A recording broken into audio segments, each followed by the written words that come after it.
ఈరోజు తెలంగాణ ప్రజానీకానికి చాలా స్పష్టంగా ఒక అంశం అర్థమైంది అధ్యక్ష.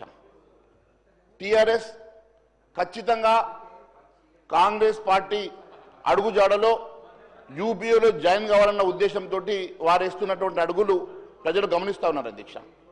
ఎందుకంటే మొన్న జరిగినటువంటి ఒక అంశం అధ్యక్ష, డీలిమిటేషన్ పేరు మీద కేంద్ర ప్రభుత్వం ఇప్పటివరకు ఎలాంటి నిర్ణయం తీసుకోకపోయినప్పటికీ డీలిమిటేషన్ సమస్య ఏదో ఉన్నట్టుగా లేవనెత్తి, ఎందుకంటే తమిళనాడులో ఈ వచ్చే ఏడాది అసెంబ్లీ ఎన్నికలు వస్తున్నాయి, అక్కడ ప్రభుత్వం మీద తీవ్రమైన వ్యతిరేకత ఉన్నది కాబట్టి దాన్ని కప్పిపుచ్చుకోవడానికి ఆ యూపీఏ భాగస్వామి అయినటువంటి డిఎంకే అక్కడ దుకాణం పెట్టుకుంది అధ్యక్ష. మరి వాళ్ళు యూపీఏలో ఉన్నారు కాబట్టి యూపీఏ మీద ఒత్తిడి తీసుకొస్తే ఇక్కడ నుంచి కాంగ్రెస్ పార్టీ గత్యంతరులుగా వెళ్ళిండొచ్చు అధ్యక్ష. కానీ టీఆర్ఎస్ ఎందుకు వెళ్ళింది అధ్యక్ష? యూపీఏలో భాగస్వామి కాదు కదా అధ్యక్ష. అయినా కూడా వెళ్ళినారు. ఎందుకనంటే అధ్యక్ష, దానికి ముందే ఇక్కడ హరీష్ రావు గారు వేసి ఒక మంతనాలు జరిపిన ముఖ్యమంత్రి గారితో, దానికి ఎంఐఎం దానికి బీజం వేసింది అధ్యక్ష. మరి వీరు కలిసిన వెంటనే వర్కింగ్ ప్రెసిడెంట్ కేటీఆర్ గారు, మాజీ మంత్రి వర్యులు మరి అక్కడికి వెళ్ళారు అధ్యక్ష, మద్రాసు వెళ్ళారు అధ్యక్ష. వారు మద్రాసులో కలిసి వారు మీటింగ్ ఏర్పాటు చేసేసుకొని మంతనాలు చేసుకున్న తర్వాత వారి యాటిట్యూడ్లో ఎంత మార్పు వచ్చిందో మనం గమనిస్తూ ఉన్నాం అధ్యక్ష. ఎందుకంటే ఈ మూడు పార్టీలు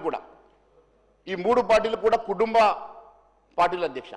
అది అక్కడ డిఎంకే కానివ్వండి, ఇక్కడ కాంగ్రెస్ పార్టీ కానివ్వండి, ఇక్కడ మరి టీఆర్ఎస్ కానివ్వండి, వీళ్ళంతా కూడా బేసికల్లీ భారతీయ జనతా పార్టీకి వ్యతిరేకమైనటువంటి పార్టీలు కాబట్టి భారతీయ జనతా పార్టీ ఇక్కడ ఎదుగుతూ ఉంటే అడ్డుకునే ప్రయత్నంలో ఒక దుకాణాన్ని వేసుకొని ఈరోజు డీలిమిటేషన్ పేరు మీద వీళ్ళందరూ కలిసి ఒక మరి ప్యానెల్ ఏర్పాటు చేసుకునే ప్రయత్నం చేస్తూ ఉన్నారు.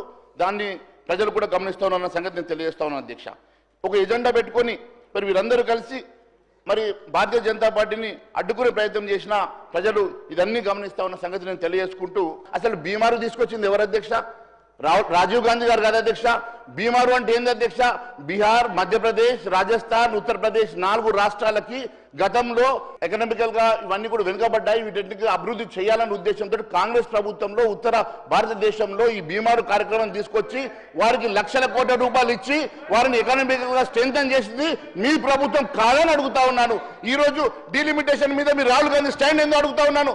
ఇప్పటి వరకు మీరు రాహుల్ గాంధీ గారు అపోజిషన్ లీడర్ గా ఇప్పటి వరకు మీరు స్టాండ్ చెప్పలేదు. ఈ రోజు కేవలం ఇక్కడ మీరు మాట్లాడుతూ ఉన్నారు సార్. శ్రీధర్ బాబు గారు నిమిషంకి ఒకసారి లేచి మమ్మల్ని స్టాండ్ చెప్పమంటే ఎట్లయితుంది అధ్యక్ష? మా స్టాండ్ చాలా స్పష్టంగా ఉన్నది. ఇప్పటి వరకు విధి విధానాలు ఇంకా మేము రూపకల్పన చేయలేదు.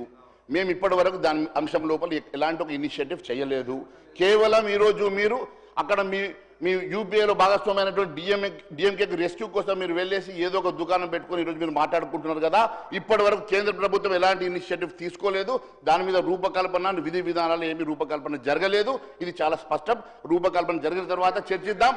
కేవలం ఈరోజు మీరు మాకు అవకాశం ఇవ్వకుండా అసెంబ్లీలో ఒక రిజల్యూషన్ తీసేసుకొని ఇదంతా కూడా మొత్తం చర్చ కూడా అవకాశం ఇవ్వకుండా మీరు ఈ రకంగా బుల్డోజ్ చేసి ఈరోజు మళ్ళీ మాట్లాడే ప్రయత్నం చేస్తూ ఉన్నారు. మంత్రి శ్రీధర్ బాబు గారికి నేను దయచేసి ఇది మంచి పద్ధతి కాదని తెలియజేస్తా ఉన్నాను.